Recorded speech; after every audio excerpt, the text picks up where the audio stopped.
I can tell you as an eyewitness, for 10 days, for more than 80 hours, what I saw was not a secure and transparent election. Thank you, Senators and Representatives, for inviting me to this important hearing. My name is Justin C. KWEDER, K-W-E-D-E-R. I am a resident and registered voter in the City and County of Philadelphia. I'm an attorney. I am barred here in the Commonwealth.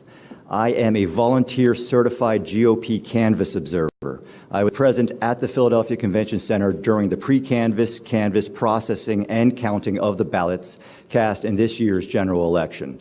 I was first present as an observer at the Convention Center and at the count on Election Day.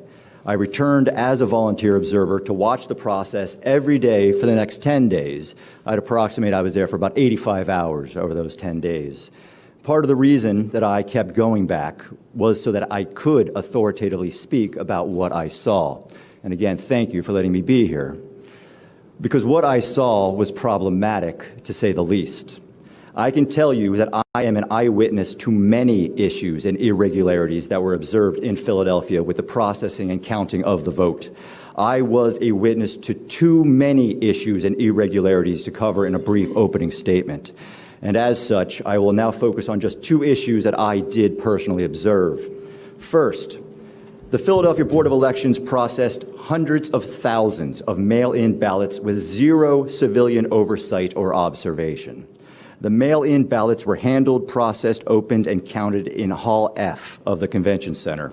Hall F is a vast room, approximately 350 feet by 350 feet. That's about 120,000 square feet. The Board of Elections erected a fence approximately 50 feet into the hall that ran the length of the room. All observers were corralled behind the fence. More than 100 board workers processed and opened mail-in ballots on the other side of the fence.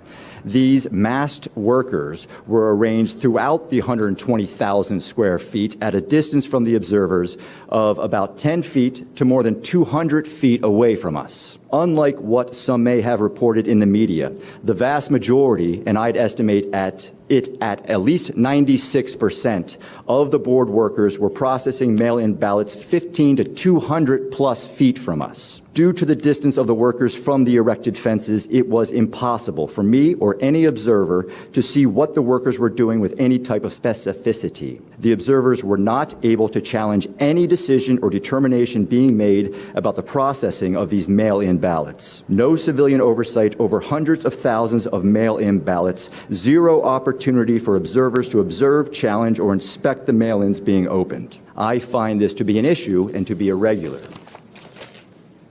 Move on to the second point, the pink highlighted duplicate ballots, which I haven't heard about, at least not in the media.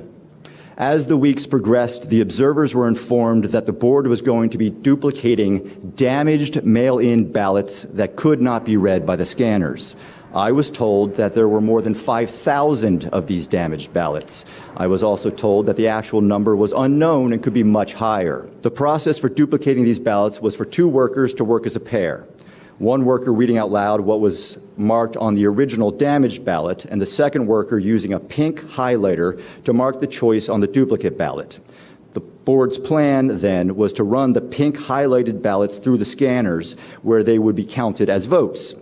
The board workers did this pink highlighter duplication work over the course of a couple days until thousands of ballots were duplicated with these pink highlighters. On Thursday, November 12th, the observers were informed that the pink highlighter could not be read by the scanners. They all had to be done again. All of the duplicated mail-in ballots had to be fixed. And the Philadelphia Board of Elections' solution to this problem was to give the workers who were working alone, individually, stacks of hundreds of what amounted to blank mail-in ballots. And the workers, individually, were to fill in the correct highlighted ovals with dark pen. No observation. They were marking thousands of blank mail-in ballots. The workers did this double recreation work for hours before the observers realized what was going on, because we weren't told what was going on. Only when the observers confronted the deputy commissioner about this irregularity was a system set up where the workers would show the observers each double recreated mail-in ballot by flashing it at them for a second from a distance of 6 to 20 feet away, for as good as that was. Thousands of mail-in ballots were ultimately counted in this way. Again, I find this to be an issue and to be irregular. As Senator Mastriano recently said, elections are a fundamental principle of our democracy. Unfortunately, Pennsylvanians have lost faith in the electoral system, end quote. And let me add a quote that Philadelphia City Commissioner of Elections Al Schmidt just made when he said about these recent elections in Philadelphia that these were the most secure and transparent elections in Philadelphia's history, end quote. Now, I wasn't around for every election in Philadelphia's history, but I can tell you as an eyewitness, for 10 days, for more than 80 hours, what I saw was not a secure and transparent election. There are major concerns about the legitimacy of hundreds of thousands of ballots that were counted in Philadelphia. Let me finish with this. May I suggest to you that any restoration of faith on the part of Pennsylvanians in our electoral system can and will only be accomplished after an investigation into this election, only after the law is properly applied to this election. The idea that we can just move on by making sure that the law is properly applied in the next election is, in my opinion, unacceptable.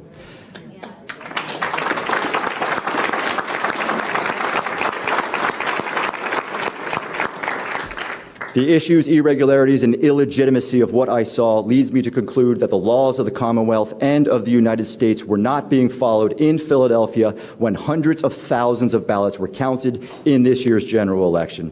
Action must be taken now to maintain our free and fair elections and to preserve and protect our elections' integrity. I look forward to answering any questions that you may have. Thank you.